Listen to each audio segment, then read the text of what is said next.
आमदार करण देवतळे यांची प्रथमच निपॉन प्रकल्पग्रस्त धरणे आंदोलनस्थळी भेट आज दिनांक 2 एप्रिल सायंकाळी 5 वाजता स्थानिक आमदार करण देवतळे यांनी धरणे आंदोलनस्थळी भेट देऊन प्रकल्पग्रस्तांच्या समस्येबाबत चर्चा केली व आपल्या मागण्यांसंदर्भात लवकरच मुंबई येथे मुख्यमंत्री यांचे उपस्थितीत बैठक आयोजित करू व आपल्या मागण्यांसंदर्भात सकारात्मक निर्णय घेऊ असे सूचित केले। तसेच आंदोलकावरील विविध गुन्हे मागे घेण्यात येईल याबाबत गृहमंत्री देवेंद्र फडणवीस यांच्या समक्ष चर्चा करू। तसेच न्यू इरा कंपनीच्या खोदकामाची चौकशी करून तहसील कार्यालयात बैठक आयोजित करण्यात येईल असे आमदार करण देवतळे यांनी प्रकल्पग्रस्तांना आवर्जून सांगितले।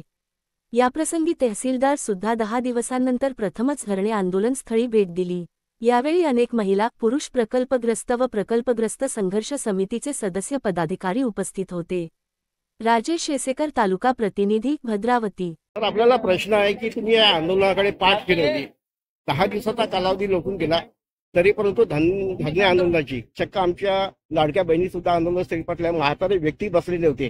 परंतु आपली भूमिका हा 10 दिवसामध्ये आम्हाला दिसून पडली नाहीये। तर याबद्दल आपलं म्हणणं काय? यापूर्वी आपण बघितलं असेल, ज्यावेळेस विधानसभेचं अधिवेशन चालू होतं त्यावेळेस मी 20 तारखेला आपल्या प्रकल्पग्रस्त शेतकऱ्यांचा शासनाधारी मांडला आणि 24 तारखेपासून इथे आमचे शेतकरी बांधव इथे उपोषणवर बसले आहे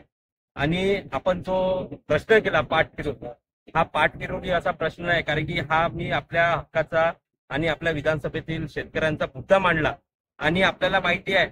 26 तारखेपर्यंत अधिवेशन होतं, त्यानंतर 3 दिवस आमची आमदारांची कार्यशाळा होती, म्हणून मी 31 तारखेपर्यंत मुंबईलाच होतो आणि 1 तारखेला इकडे आलो। त्यामुळे जेव्हा मला माहिती, रोज मी प्रवीण भाऊ सातपुते आमचे शहर अध्यक्ष यांच्या संपर्कात होतो आणि आज मी यांच्यापर्यंत जे मागण्या त्यांच्या आहे ते मागण्या मला यापूर्वी माहिती आहे। आमची यापूर्वी पालकमंत्री महोदय यांच्या नेतृत्वात कलेक्टर साहेबांकडे बैठक झाली आणि त्या बैठकीमध्ये ठरल्याप्रमाणे कंपनीने जे 3 मागण्या शेतकऱ्यांच्या होत्या की CSR फंडाची, युवकांना, बेरोजगारांना नोकरी आणि तिसरा जो अनुदानाचा, जो त्यांचं 28 वर्ष या प्रकल्प कोणता आला नसल्यामुळे जो त्यांचं नुकसान झालं, त्याचं एक सानुग्रहिक अनुदान म्हणून त्यांनी मागणी केली होती आणि प्रति एकरी 10 लाख रुपये अशी त्यांनी मागणी केली होती। यामधल्या 2 मागण्या कंपन्यांनी मान्य केला आणि तिसरी जे मागणी आहे त्या मागणीसाठी आम्ही कलेक्टर साहेबांकडे बैठक झाली होती। त्यामध्ये कलेक्टर साहेबांनी सांगितलं की कंपनी कुठेतरी आता जे 2 महिना आधी कंपनीची जे धोरण होतं त्यामध्ये आता ते थोडा पॉझिटिव्ह विचार करत आहे, पण त्यासाठी आपल्याला कुठेतरी सर्व शेतकरी बांधव असेल, आपले MIDC असेल, आपले अधिकारी असेल, त्यांची एक बैठक, कंपनीची बैठक मुख्यमंत्री महोदय यांच्यासोबत झाली पाहिजे। आता गुढीपाडव्याच्या निमित्ताने मी मुख्यमंत्री साहेबांची भेट घेतली, त्यावेळेस मुख्यमंत्री साहेबांना मी सांगितलं की माझं कलेक्टर साहेबांसोबत बोलणं झालं आणि कलेक्टर साहेबांचा एक पॉझिटिव्ह रिस्पॉन्स आणि कंपनीचा पण एक पॉझिटिव्ह रिस्पॉन्स यामध्ये आहे आणि आपल्या माध्यमातून आपली एक बैठक जर शेतकऱ्यांसोबत झाली तर निश्चित यामध्ये तोडगा निघेल, हा विश्वास मी त्यांना, मुख्यमंत्री साहेबांना सांगितलं, समजून सांगितलं। तर त्यांनी मला गुढीपाडव्याच्याच दिवशी त्यांनी सांगितलं की निश्चित आपण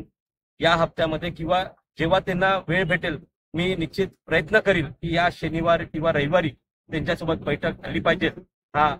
ही माझा प्रयत्न राहील आणि निश्चित मी या शेतकऱ्यांसोबत 100% त्यांच्यासोबत हक्कांनी त्यांच्यासोबत उभा आहे। सर, एक शेवटचा प्रश्न, या निपॉन प्रकल्पग्रस्तांचं जे आंदोलन होतं त्या आंदोलनाअंतर्गत विनाकारणचे गुन्हे आमच्या प्रकल्पग्रस्तावरती दाखल झालेले आहेत, तर ते गुन्हे मागे घेण्यासंबंधी आपण कारवाई करू शकाल का? निश्चित ज्यावेळेस कंपनीच्या जे लोक आहेत त्यांनी यामध्ये काम चालू केलं होतं त्यावेळेस आमचे काही शेतकरी बांधवांचे मागण्या होत्या की आमचं जे मागण्या पूर्ण झाल्या नाही तोपर्यंत कंपनीने काम सुरू करावं नाही, पण कंपनीने तिथे काम सुरू केलं असताना आमचे काही शेतकरी बांधव तिथे गेले, त्यामध्ये त्यांच्यामध्ये वादविवाद जो झाला असेल त्यामध्ये त्यांच्यावर काही गुन्हे दाखल झाले। निश्चित जर आपण आपले मुख्यमंत्री महोदय त्यांच्याकडे एक गृह खातं आहे, निश्चित आपण या बैठकीमध्ये पण तो मुद्दा त्यांच्याकडे मांडू आणि आमचे जे पदाधिकारी आहे, आमच्या पक्षाचे काही लोक आहे, पक्षाचेच नाही पण शेतकरी हा सर्व आमचा, मी या विधानसभेचा आमदार म्हणून सर्व शेतकरी हे माझे एक परिवार म्हणून आहे आणि निश्चित ते त्यांचे गुन्हे मागे घेण्याची पण मागणी मी मुख्यमंत्री महोदय यांच्याकडे करतो.